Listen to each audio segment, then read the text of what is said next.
Preview.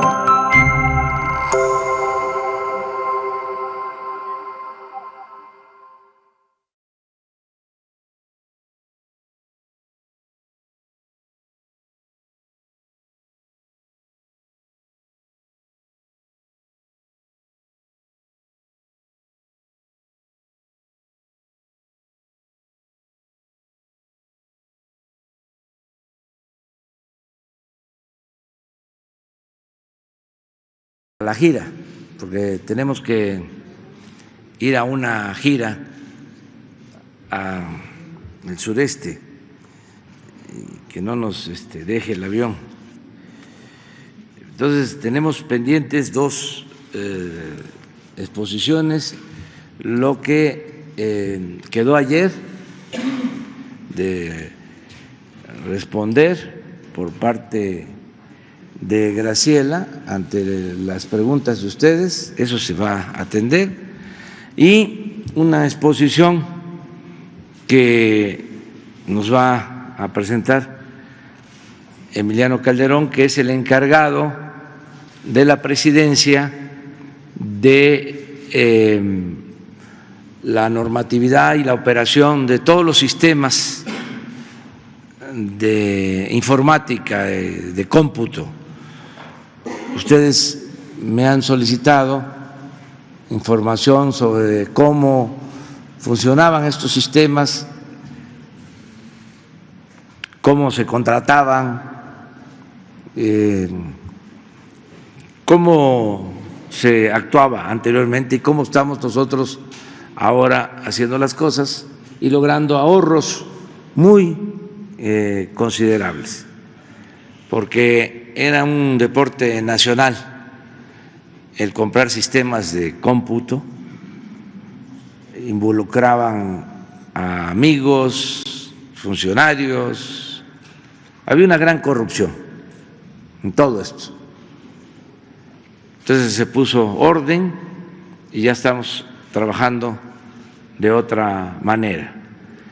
Entonces hay dos opciones, dos posibilidades. Una, que yo les conteste una media hora, preguntas generales, me retiro y se quedan con ustedes Graciela y Emiliano. O sea, esa es una. Y la otra es que exponga Emiliano, si hay dudas contestamos, yo me tengo que retirar, se queda él y se queda Graciela. ¿Qué prefieren? Generales, sí. Bueno, ustedes se quedan aquí nomás. Media hora. Empiezo diciendo que felicito a los tomateros que ganaron ayer la final de la Serie del Pacífico, y también mi felicitación al equipo de Mazatlán, porque venía de abajo, llevó la serie a 6 juegos, a empate, y ayer pues se impuso Culiacán. Felicidades.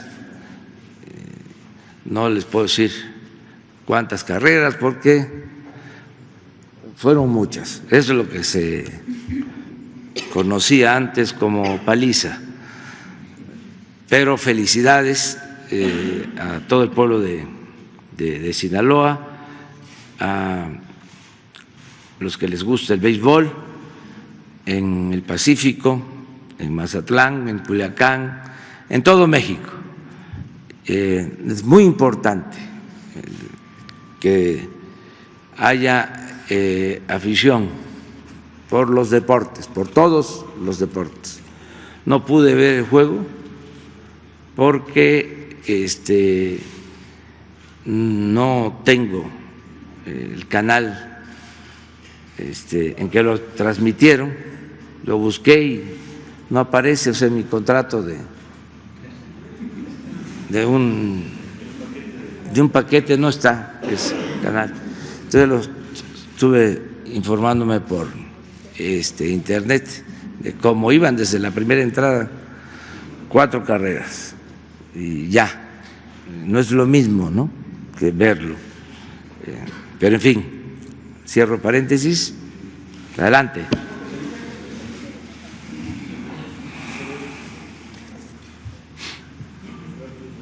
Buenos días, presidente. Rafael Herrera, corresponsal de Sin Censura.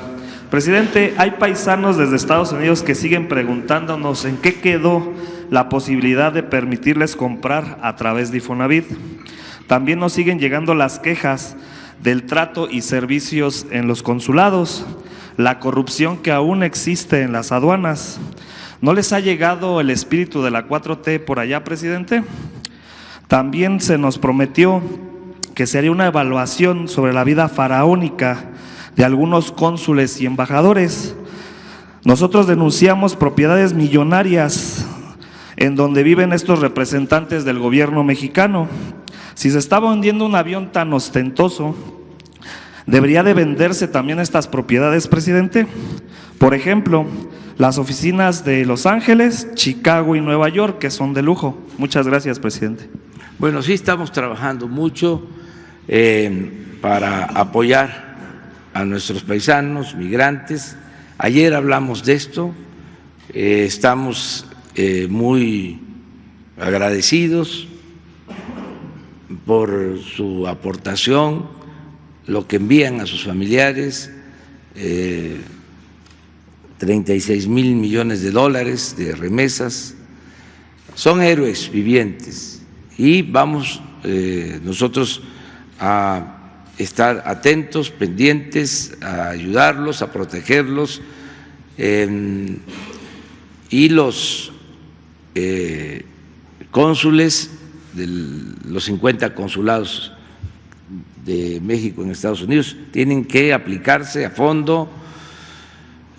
Marcelo Ebrard está trabajando sobre eso, tenemos relación, desde luego, cuidamos las relaciones con todos los países, con todos los gobiernos del mundo, pero por razones de vecindad, de geopolítica, por el número de mexicanos que viven en Estados Unidos, que trabajan en Estados Unidos, la relación con nuestros vecinos de Estados Unidos es estratégica, es fundamental. Entonces vamos a ir mejorando y se va a ir notando más, porque yo creo que sí se percibe de que hay un cambio en México, pero va a ser cada vez más notorio también en el extranjero y en particular con nuestros paisanos migrantes.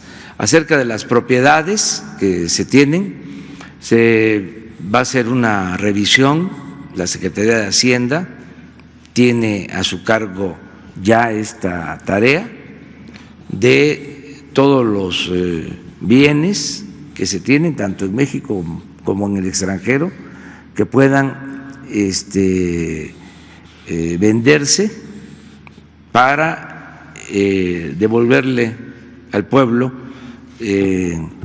esos recursos en obras, en servicios, en mejorar la calidad educativa, en mejorar los sistemas de salud y de bienestar.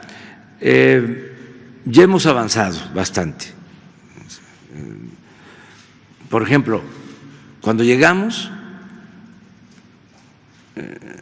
habían ¿cuántas oficinas de ProMéxico? 51. 51 oficinas de lujo en distintas partes del mundo. Ya se eliminaron esas oficinas. Y así estamos haciendo ahorros importantes, significativos. Ahora que escuchen el informe sobre los sistemas de información que va a presentar Emiliano. Se van a dar cuenta de cuánto pagaba la Secretaría de Relaciones Exteriores en estos servicios y cómo ha habido un ahorro importante. Entonces, sí vamos a atender esto, vamos a seguir actuando con austeridad republicana. Sobre el mecanismo para que puedan los mexicanos en el extranjero comprar casas a través de Infonavit, aquí se nos dijo que sí iba a dar seguimiento a ese tema y hasta el momento no hemos tenido una respuesta. Pero vamos a informar, o sea, le vamos a pedir al director del Infonavit que venga a informarles sobre los programas del Infonavit. Aprovechamos. Hay 3 programas que son fundamentales. Uno, que es la reestructuración de los créditos para que se pueda avanzar, porque me decía la gente que pagaban y pagaban y no dejaban de pagar. Ya hay un programa de reestructuración de estos créditos. Está avanzando muy bien, se está beneficiando a mucha gente. La segunda acción es lo de las quitas. El que ya pagó el 90% de su crédito, se le está entregando su escritura. Hay una quita, una eliminación de crédito, no quiero decir condonación, porque esa palabra está borrada, porque era lo que más se usaba para hacer favores, para el influyentismo. Pero bueno, ese programa también ha beneficiado a muchos trabajadores y sus familias. Y lo tercero es que se detuvieron los desalojos en unidades habitacionales y en casas del Infonavit, pero que nos informen sobre la posibilidad de que los migrantes puedan tener estos créditos del Infonavit. Queda pendiente. Muchas gracias, presidente. 1, 2, 3. Ahora vamos a… Señor presidente, Jaime Hernández, del diario digital Bajo Palabra. En relación a los 19 niños que fueron presentados portando pistolas y rifles en Chilapa, Guerrero, las Naciones Unidas han hecho saber los daños irreversibles que les ocasionarán a la salud mental de estos menores, y también ya existe una solicitud de protección de la Comisión Nacional de Derechos Humanos.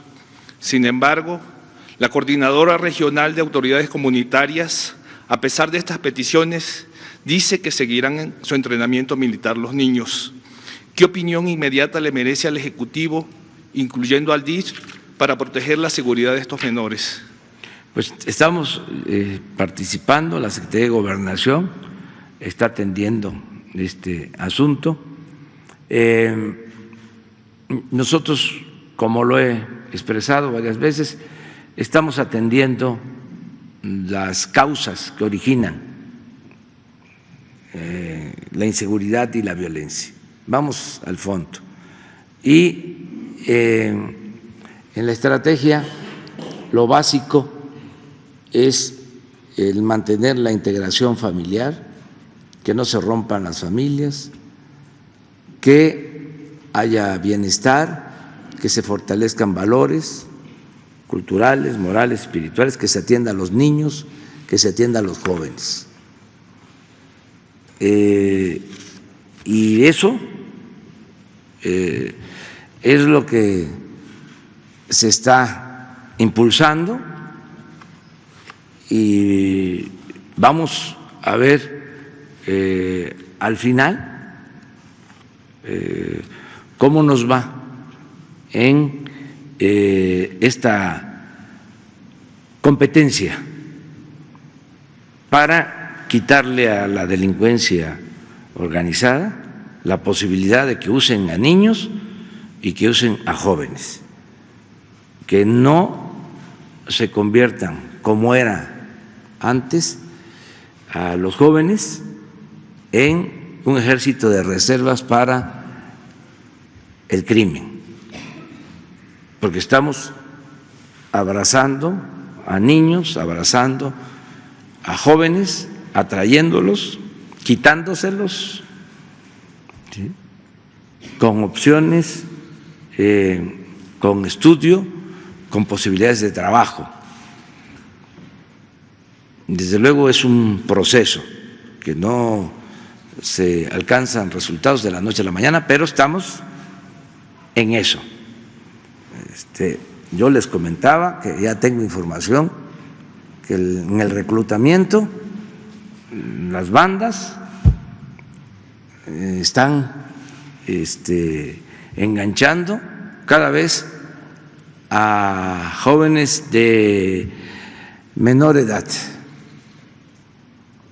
desesperados, y les vamos a ganar, les vamos a quitar a los jóvenes. Y nos va a ayudar toda la gente porque vamos a fortalecer valores y vamos a evitar la desintegración de las familias, porque la familia es fundamental, es la principal institución para el bienestar y la seguridad social, en particular la familia mexicana, que a pesar de los pesares mantiene valores. Esto es básico y se va a avanzar. Además, vamos también a mejorar los contenidos en los libros de texto, todo lo que es la educación formal va a cambiar y vamos hacia la valoración de los principios y poner por delante la bondad, insistir que solo siendo buenos podemos ser felices y parar esa mancha negra de individualismo, de egoísmo, de triunfar a toda costa, de lo material, del lujo barato, de las alhajas, con todo respeto. No todas las alhajas son condenables, pero esto que vemos aquí, estos relojes, las joyas, las trocas, la ropa de marca, todo ese mundo, ¿no?, falso, efímero, que no tiene que ver con los valores, porque la verdadera felicidad pues es estar bien con uno mismo, estar bien con nuestra conciencia y estar bien con el prójimo. Esa corriente de pensamiento la vamos a seguir impulsando. Además, no tenemos que importar nada. Eso se tiene en las familias mexicanas, se tiene en nuestros pueblos, pero ha estado sometido, olvidado, oculto, no se ha exaltado, porque se le dio importancia a lo material y se fueron perdiendo valores y hubo mucha desintegración en las familias y los hijos crecieron solos y eso nos ha generado muchos problemas. Entonces, cuando veo esas cosas, les digo, está bien, ¿no?, porque es una especie de desafío, de demostración, de fantochería, de prepotencia, que también existe, ¿sí?, en los actos de la sociedad. La prepotencia no solo es de los políticos, ¿no?, que eso ya lo sabemos, o sea, cómo actúan. se pavonean. Pero también eso de formar a niños, ¿no?, con armas y tomar un video,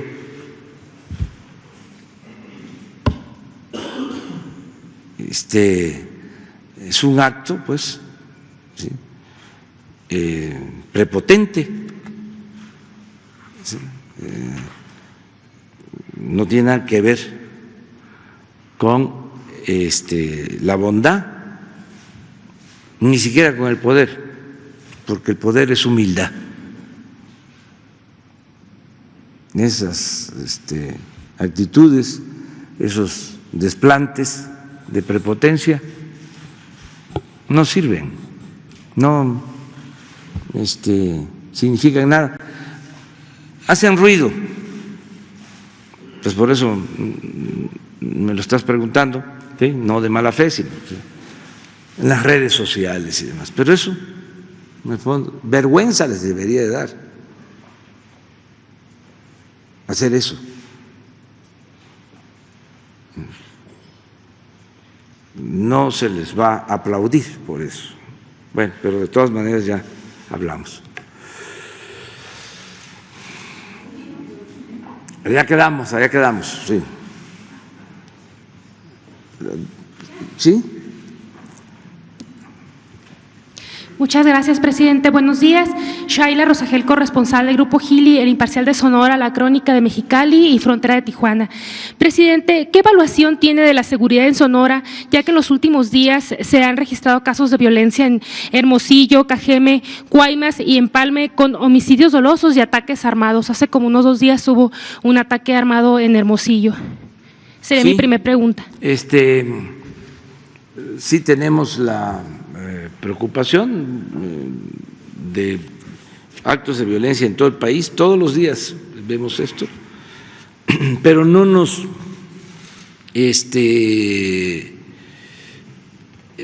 significa mucho, ¿sí?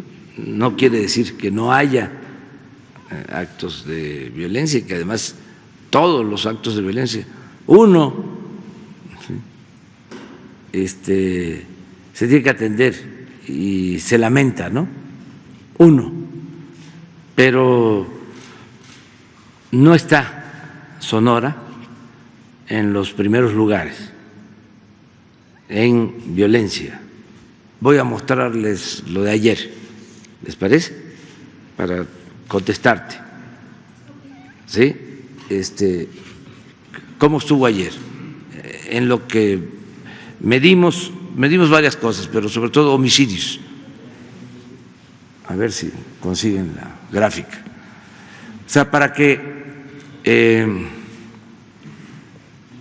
tengamos muy presente que los problemas de violencia se nos concentran siempre en 3, 4, 5 municipios, estados, y dentro de esos estados, en ciudades, y esto es lo que estamos haciendo.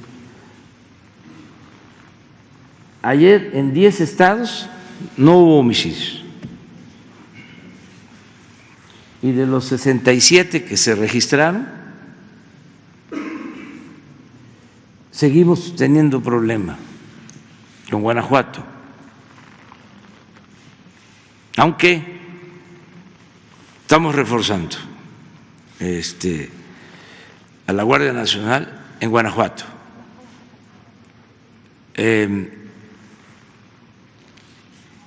Vamos a tener más elementos en Guanajuato, porque préstame.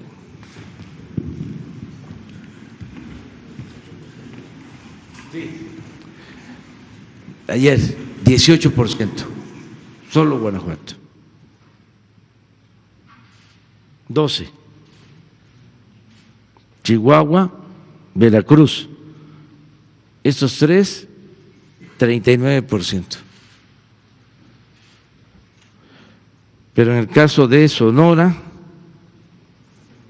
aquí está, 2 ayer. Presidente, Baja California 2 ha estado bajando Baja California en los últimos días, o sea, ha sido así la… Sí, pero todavía no. Tenemos días, sobre todo en Tijuana, ahí es donde… pero sí baja, sí está bajando, pero nuestra prioridad es Guanajuato. Si se dan cuenta, hasta Jalisco, que teníamos mucho problema, bajó. Michoacán, que tenemos problemas, no sirve la muestra porque es de ayer. A ver, pongan la semana.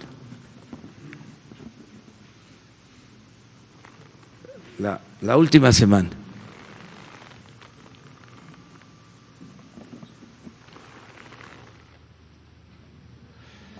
Que no fue una buena semana.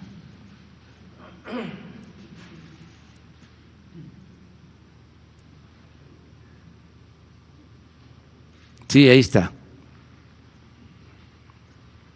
Pero miren, lo mismo. Guanajuato, 20% del total de homicidios. Chihuahua, Jalisco, Estado de México, Ciudad de México, Baja California, por lo que te comentaba, Michoacán. En 7 estados, 57%. En la semana, 6 estados sin homicidios. Pero esto es lo que preguntabas. ¿Cuántos más elementos se van a enviar de la Guardia Nacional a Guanajuato? Pues hay un despliegue de 5,000 elementos. Pero además se está contando con el apoyo de la Secretaría de la Defensa y de Marina. Les vamos a informar pronto sobre los resultados de esta acción para atender el grave problema de violencia en Guanajuato. Mi segunda pregunta, presidente. Usted dijo hace unos días que detrás de la última caravana migrante hay líderes hondureños que están manipulando con intereses políticos a los migrantes.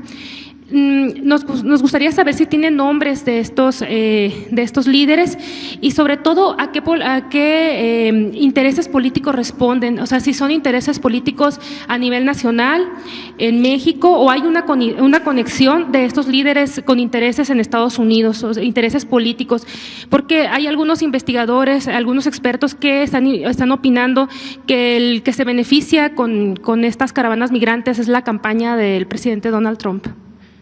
Sí, no tenemos nosotros concluido un análisis sobre esta situación. Tenemos información, pero no quiero aventurar una opinión. Sí hay dirigentes, desde luego, no son movimientos espontáneos, se convoca a caravanas, se miente a los migrantes, eso sí lo puedo decir. En esta última, más de la mitad aceptaron regreso asistido, solo porque se les informó que no iba a haber paso hasta la frontera norte. Eso les habían dicho que había un arreglo para que pasaran hasta la frontera norte. Y la gente decidió regresar. Nos llamó mucho también la atención de que había muchísimos medios de información, muchos.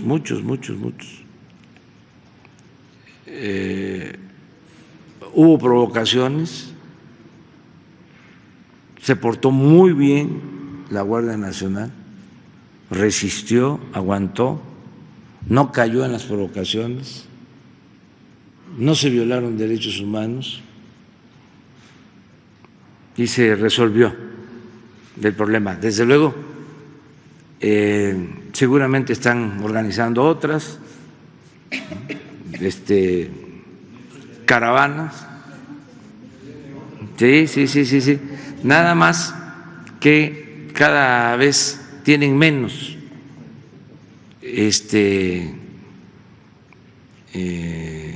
personas migrantes, cada vez hay más información, no manipulan. No es fácil, pues,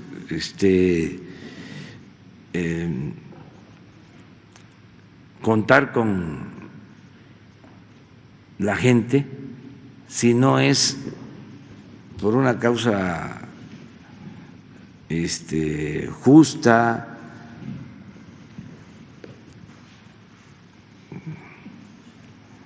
Aquí lo vemos. Ayer cercaron aquí, ¿no?, para pedir diálogo a una organización, y bueno, se les atiende a todos, pero no muchas personas. Puede ser que los dirigentes, lo que se conoce como vanguardia, los más apegados a una organización, los más cercanos en una organización, pero los ciudadanos en general no hay, y toco madera, no quiero invocarlo, pero no hay las grandes marchas, porque nosotros estamos trabajando con buena fe para que haya justicia. No representa un gobierno autoritario, antidemocrático. Este es un gobierno del pueblo, para el pueblo, con el pueblo. Entonces, por eso los líderes, pues, por lo general sin convicciones, algunos conservadores disfrazados de progresistas, supuestamente defensores de causas sociales, ya sean ambientales, derechos humanos, derechos laborales, derechos de los pueblos indígenas. Pues no, tienen respaldo, no tienen seguidores, porque nosotros estamos atendiendo a la gente pobre, a la gente humilde. Imagínense, están llegando los apoyos a las comunidades indígenas como nunca. 97% de los hogares pobres de México, incluyendo todas las comunidades indígenas, están recibiendo algún programa de bienestar, lo que no había sucedido en la historia del país. Cuando yo era jefe de gobierno, una organización que quería que les entregáramos el dinero para ellos hacer viviendas. No tiene caso decir su nombre, me pedían que yo les entregara dinero.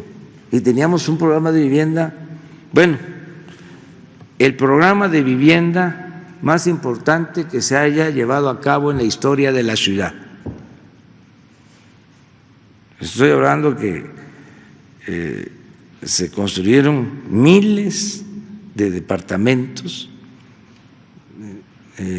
viviendas, ampliación, mejoramiento de vivienda, amplísimo el programa, pero directo. Y querían que les diéramos el dinero. No. Y me metieron unas bocinas, ¿no?, con un ruido tremendo, día y noche, frente a la oficina, como un mes. Y ahí aguantamos todo el ruido, pero no se dio el dinero. Y era muy interesante porque la gente que estaba ahí, que la llevaban ahí, que al mismo tiempo estaban recibiendo los beneficios, pues protestaban apenados, no nos insultaban, los líderes sí, pero la gente no.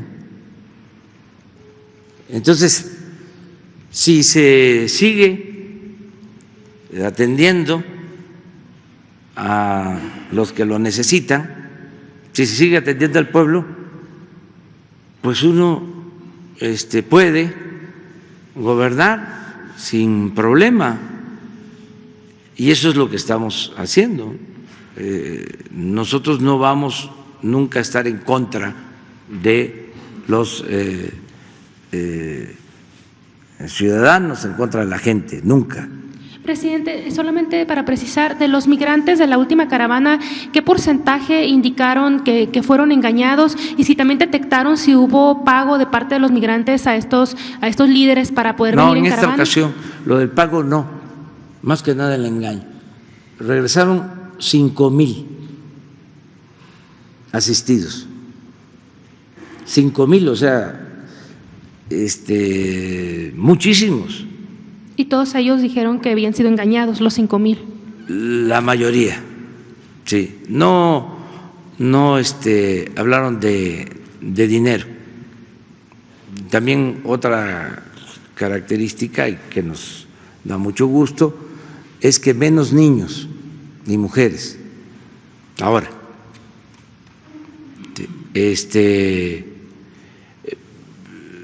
teníamos albergues suficientes, ni siquiera se llenaron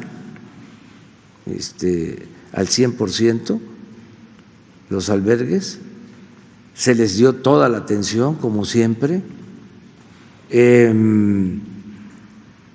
y ya ahora están los albergues a la mitad de ocupación. Y en las investigaciones que han hecho sobre este fenómeno, ¿han detectado intereses políticos en otros países, en específico con estas caravanas? Pues yo lo que sostengo es que siempre es de parte de quién, o sea, siempre me pregunto eso, de parte de quién. Es muy difícil que haya movimientos espontáneos. O sea, siempre hay una dirección, siempre hay un propósito, ¿no? Pero nosotros vamos a ser respetuosos, y si no se cometen delitos, ¿sí?, cualquier persona en México, en el extranjero, tiene libertad de manifestarse, de ejercer sus derechos. Yo creo que más adelante, yo creo que puede ser la semana próxima, hoy tuvimos el informe. Nosotros nos reunimos una vez a la semana y hoy hicimos el informe sobre migración. Estuvieron presentes todos, el secretario de Relaciones Exteriores, el director de Migración, los encargados de la Guardia Nacional, los de Bienestar, que están ofreciendo trabajo a los migrantes y desde luego apoyando los albergues, quienes están atendiendo los albergues en el norte, en las ciudades fronterizas, en este caso es Horacio Duarte, todos estuvieron y se presentó un informe general. Vamos a que el próximo informe que vengan, ¿sí? Y que les den a conocer qué se está haciendo para las próximas semanas. Jesús, quedamos en eso, que vengan todos y que les informen sobre política migratoria. Muy bien. Ya quedamos. Buenos días, presidente. Carlos Calzada, de Radio Educación. La primera pregunta es, la Organización Mundial de la Salud elevó la alerta sanitaria por el coronavirus. Quisiera saber si su gobierno tomará medidas adicionales o qué otras medidas tomará para evitar, precisamente cuando llegue esta enfermedad, evitar mayores repercusiones a la población. La segunda es, ayer se dio a conocer que el programa Sembrando Vida tuvo un avance el año pasado de poco más del 13%, y bueno, se menciona que no hay reglas de operación para los programas sociales, que todavía están construyéndose. ¿Para cuándo estarán o cómo se va a regular este asunto de los programas sociales? Porque la oposición señala que puede usarse con fines electorales estos programas precisamente. Y por último, se está escalando el problema de la Universidad Nacional Autónoma de México. Hay cada vez mayores cierres de escuelas por este asunto que acusan de acoso a estudiantes, y quisiera saber su opinión sobre esta escalada en el conflicto de la universidad. Gracias. Sí,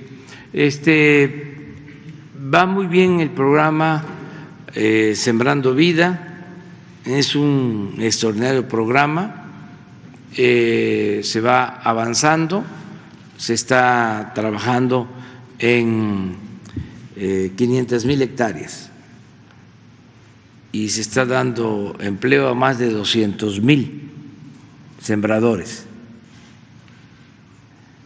Y este año se va a ampliar a 500,000 hectáreas más y vamos a llegar a más de 400,000 sembradores. Y va muy bien el programa. No hay ningún problema acerca de la operación. Yo constantemente estoy evaluando acerca de que la oposición esté pensando que se pueda utilizar con propósitos electorales. Nada más, con todo respeto, decirles que nosotros no somos iguales, o sea, no es el tiempo de Salinas, de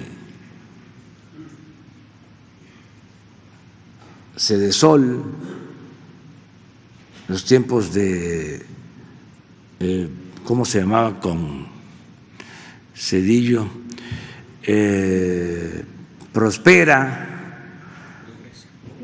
Progresa, en los tiempos de Fox y de Calderón, Oportunidades, en los últimos tiempos Prospera, era, ¿sí? Progresa, Prospera, Oportunidades, y puro programa electorero, para traficar con la pobreza de la gente, repartir despensas, frijol con gorgojo y quitarle los votos a la gente. Eso era lo que hacían. Ya no es así. Ahora, por ejemplo, un cambio es que la llamada Secretaría de Desarrollo Social que se dedicaba a eso, ahora es la Secretaría del Bienestar, y se dedica a sembrar, o sea, a promover la siembra, a rescatar ejidos, comunidades, pequeñas propiedades, a que la gente cultive sus parcelas. Es un cambio radical. Vamos también a dar a conocer los padrones de todos los programas sociales, aprovechando que está aquí. Se está avanzando, espero que poco después de abril. Para abril o para mayo. Para no ponérsela tan difícil,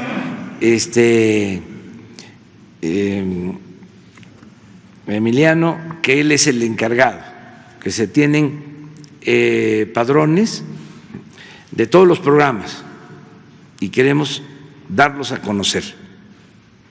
Van a ser públicos, todos, el adulto mayor, la pensión para niñas, niños con discapacidad, todos los que están recibiendo sus becas, el Sembrando Vida, Jóvenes Construyendo el Futuro, todos. Va a aparecer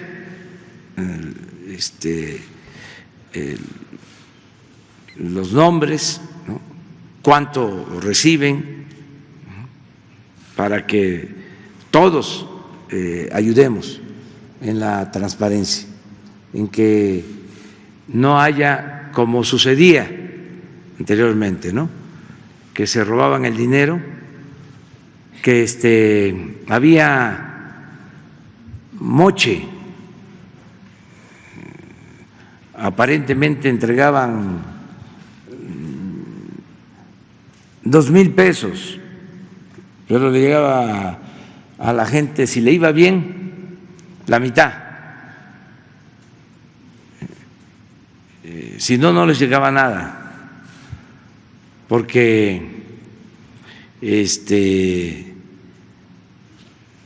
había moche, piquete de ojo, en general, en todo lo que entregaban. Por eso ya nada es con intermediarios, todo de manera directa, y por eso el padrón, y por eso la tarjeta, y vamos a tener sucursales del Banco del Bienestar en las distintas regiones del país, 2.700 sucursales del Banco del Bienestar. Entonces, pero ese es el propósito. Preguntaste es otra cosa. Alerta sanitaria.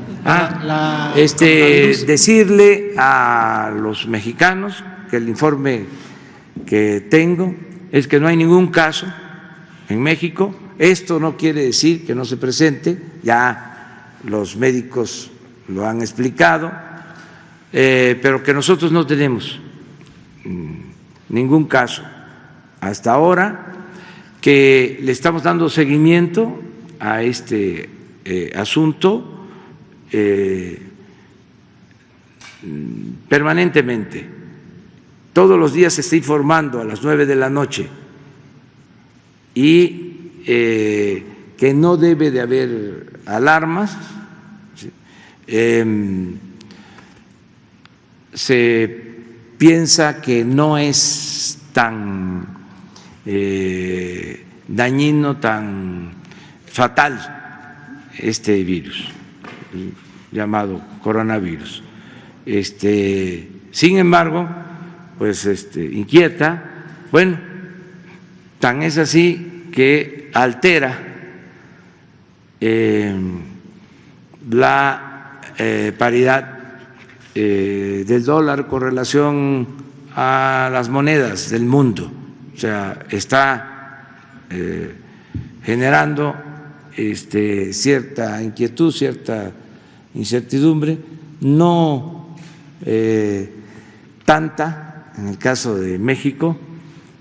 Afortunadamente seguimos abajo de 19 pesos por dólar. nuestro peso está resistiendo todo bien, no tenemos problema, pero vamos a seguir atendiendo este asunto. Y lo de la mano negra, posible mano negra, el conflicto de la Universidad Nacional, el cierre de escuelas que se amplió el día de ayer precisamente. Pues hay que pedirle al gobierno del Estado de México, yo creo que con el diálogo se puede atender. ¿Me decías? De la UNAM. Escuelas preparatorias facultadas. Sí, yo creo que lo mismo, las autoridades universitarias. Es una universidad autónoma y la recomendación de nosotros es que haya diálogo, ¿sí? Que se pongan de acuerdo. No hay un ambiente en México para conflictos. Hay una atmósfera de tranquilidad y de armonía. Hay gobernabilidad. Entonces, todo se puede resolver. Si se dialoga, si se llegan a acuerdos, si no se usa la fuerza, si hay tolerancia. Y así, además, tienen que haber manifestaciones de protesta, tienen que irrumpir conflictos, o sea, porque esa es parte de la democracia. ¿Cómo es en las dictaduras? Pues no se mueve ni la hoja de un árbol de la política, y si hay protestas, pues son en silencio, con los dientes apretados, nadie se puede manifestar. En la democracia no, hay libertades, todos tenemos el derecho de manifestarnos, de opinar, de protestar. Lo único es que lo hagamos de manera pacífica, con la no violencia. Nosotros luchamos por años. Imagínense cuántas veces estuvimos aquí en el Zócalo. No hay ninguna organización en México y a lo mejor en el mundo que haya hecho tantas manifestaciones en la plaza principal del país. Y siempre de manera pacífica. Y se avanza mucho. No hace falta la violencia. No es con la fuerza bruta, es con la razón y el derecho.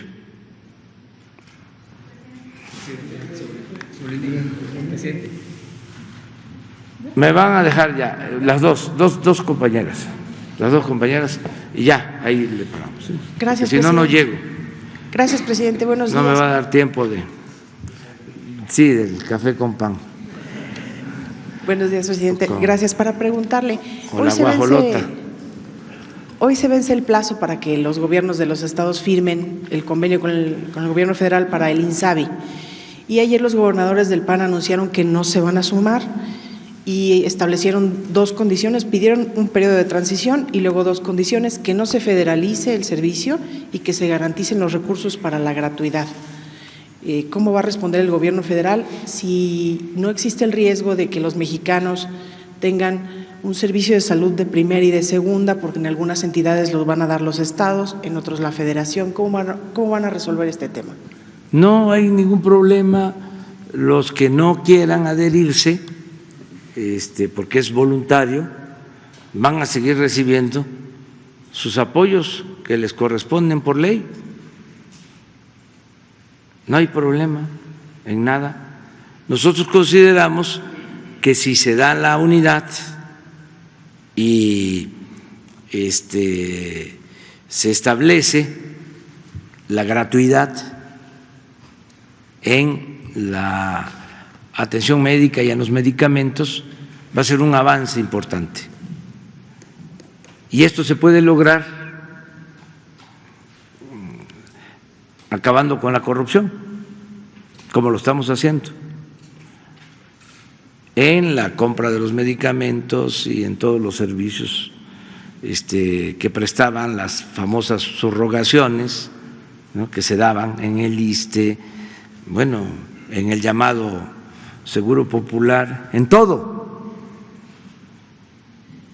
Entonces, si ellos no aceptan adherirse, no hay problemas, van a estar recibiendo sus recursos que les corresponden, de conformidad con la Ley de Coordinación Fiscal. No se les va a quitar. Nada más que se tienen que hacer responsables de que se dé el servicio a la población abierta, que no se cobre, que no haya cuotas de recuperación y aceptar que, de acuerdo a la Constitución, la salud es un derecho, no es un privilegio, porque los conservadores, muy inclinados a la privatización, siempre han apostado a que se cobre la educación, a que se cobre la salud. Por eso impulsaron la llamada reforma educativa. En el fondo, lo que ellos piensan, nada más que como hay mucha hipocresía, ese fue el discurso de todo el periodo neoliberal. Por eso los rechazados en los estados con gobiernos conservadores, lo que se avanzó. Entonces es lo mismo en el caso de la salud. Nosotros tenemos un pensamiento distinto. La salud es un derecho y cualquier persona debe ser atendida y se le debe de otorgar el servicio y todas las medicinas. Es un derecho humano fundamental. ¿Los que no firmen podrán tener derecho a algún recurso adicional para poder garantizar esta gratuidad? Todo lo que les corresponde por ley. ¿Pero adicional? Sí, a lo que les corresponde por ley? Si tenemos un plan adicional, me refiero a que haya más presupuesto, a todos se les va a considerar. Si hay un ciudadano que vive en un estado donde el tema de la salud corresponde al gobierno local y no a la federación, ¿tendrá el mismo acceso tal vez a una cirugía o a una quimioterapia? Pues imagínense. ¿Cuál será la diferencia de sumarse o no sumarse al INSABI? El que va a haber más organización, más cooperación, compra consolidada. Hay laboratorios, por ejemplo, ¿no?, que tienen sus negocios con algunos gobiernos estatales. El sumarse significa que hay que comprar los medicamentos todos en conjunto, pero ya lo vamos a ver, o sea, porque ya no se puede ocultar nada. La vida pública es cada vez más pública. Entonces, desde luego, hay vendedores de medicamentos que no quieren que haya este sistema de compra consolidada y quieren seguirle vendiendo a cada uno de los estados porque además se conocen o les deben favores o cosas por el estilo. ¿Pueden estar las farmacéuticas detrás de esta resistencia del PAN? De los No gobernadores sé, del PAN a no no sé, sumarse. pero todo eso está influyendo mucho. Pues yo les explicaba ayer lo que hacían.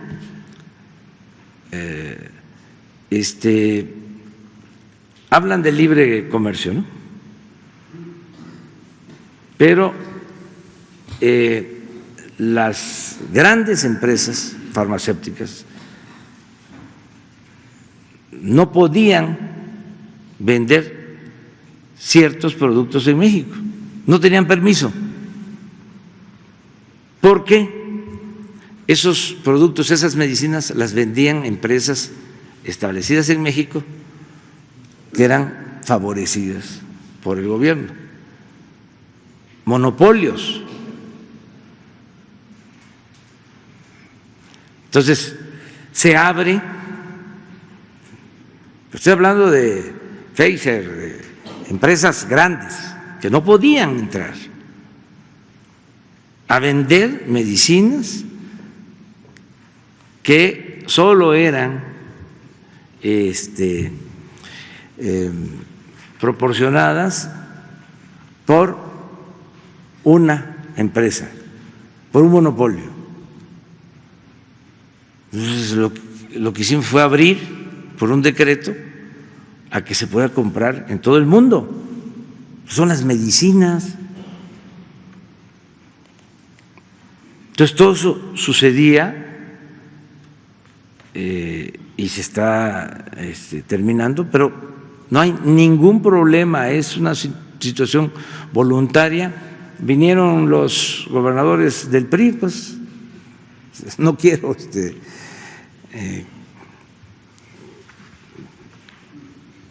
despertar a rivalidades, pero todos aceptaron trabajar de manera conjunta, y también del PAN, o sea, por eso hay que esperar, porque no sé cuándo se venza. Hoy. Pues hoy hay que esperar hasta las 12 de la noche. Presidente, en el caso de los estados que sí firman, ¿quién se queda con las instalaciones, con los hospitales? ¿Pasan a formar parte del gobierno federal? ¿Quién se queda con la nómina de los trabajadores de salud? ¿Y quién va a pagar el déficit que tienen los estados en el tema de Eso es lo que salud? se está analizando caso por caso. ¿Sí? Si las instalaciones pasan a el gobierno federal, si es un comodato de las instalaciones, si todos los recursos federales pasan a ser manejados por el Instituto de Salud para el Bienestar, qué pasa con las deudas que tienen los estados. Acuérdense que también daban dinero para construir hospitales a cambio de participaciones. Por ejemplo, el hospital de Zumpango en el Estado de México, tiene el Estado de México que pagar, de acuerdo a un convenio, 200 millones de pesos al año por 20 años. De esos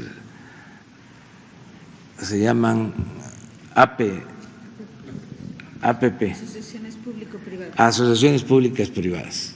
O sea, esto que hicieron los gobiernos anteriores, les hablaban de Hacienda a los gobernadores. Te autorizamos un hospital, te autorizamos un reclusorio, te autorizamos una carretera. Con ese sistema te va a ir a ver la empresa fulana. Tú haces el compromiso, te construyen el hospital, ¿sí? No te va a costar nada, te vamos a ir haciendo el descuento año con año de tus participaciones. Eso lo establecieron. Y puro influyentismo. Entonces, ¿qué pasa con esos pagos? O sea, pues se tienen que seguir haciendo. ¿Quién los va a asumir? Pues en eso estamos. Presidente, ¿su gobierno aceptaría un esquema de transición en el que se pudiera firmar con la Federación, pero no se centralizara el servicio de salud, o eso es imposible? No, tenemos que federalizar, porque fue un desastre lo de el traslado de los servicios de salud a los estados, la llamada descentralización en salud y el llamado seguro popular, que ni es seguro ni era popular. Un desastre. Se les enviaba el dinero y los usaban para otra cosa y no había atención médica, no había medicamentos. Entonces, no es así. La gente, al final de cuentas, no distingue y no tiene por qué distinguir si es un gobierno o es otro. Sencillamente es malo el servicio y es el gobierno. Y eso no. Ya resolvimos la federalización de los sistemas de educación en Michoacán. ¿Por qué? Porque los maestros en Michoacán, maestros federales, cobraban puntualmente y los del Estado no. Se les demoraban sus pagos porque no había dinero o no alcanzaba el dinero o se podía usar el dinero para otras cosas. Ahora ya no, es una sola nómina y el gobierno federal se hace cargo de que no le falte el pago a los maestros de Michoacán. Ayudó el gobernador y se logró este acuerdo. Pero esto va a significar de que no les va a faltar sus pagos a los maestros estatales. Se tuvo que llegar a un acuerdo. A ver, ¿cuánto recibías de la federación? ¿Sí? ¿Cuánto tienes que dejar para que lo administre Hacienda y la SEP? Y transparencia completa. Entonces, en la desincorporación que hubo o descentralización de la educación, la única entidad federativa que no participó fue la Ciudad de México, el gobierno de la Ciudad de México. Y aquí no ha habido problemas en esta materia. Hay una subsecretaría de la Secretaría de Educación Pública encargada del Distrito Federal. Nunca faltan los pagos a los maestros, nunca han faltado. O sea, es bueno el nivel académico, el nivel educativo en el sistema público. O sea, es la muestra de que funciona la federalización. Entonces, ahora el primer estado con el que comenzamos fue Michoacán y vamos a seguir, pero también es voluntario. Si un gobernador acepta, vamos. ¿Cómo resolvían sus problemas de déficit? A fin de año, de manera discrecional, el secretario de Hacienda les daba una partida adicional. O en el Congreso, en la Cámara de Diputados, se aprobaban partidas para este propósito, ¿no? Ya no queremos nada de eso, no queremos que haya nada discrecional, queremos que todo se ordene y no hay ninguna diferencia con los gobernadores del PAN, están en libertad para decidir lo que más convenga y no por eso se les va a castigar, porque no son ellos, podemos tener hasta problemas con ellos, pero no tenemos por qué tener problemas con la gente de los estados donde ellos gobiernan. O sea, sería faccioso, o sea, como estás gobernado por un partido, no les vamos a dar, no les toca, no les corresponde, eso no. Por eso repito y repito, parezco disco rayado, no somos iguales. Cree León que todos son peludos, pero no es así. Bueno, ¿qué les parece si ya le dejamos la palabra? Primero que exponga Emiliano y luego las preguntas y respuestas. Adelante, Emiliano.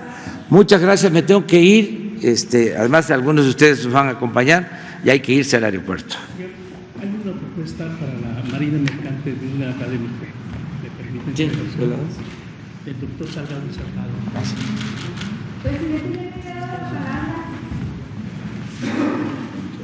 El lunes.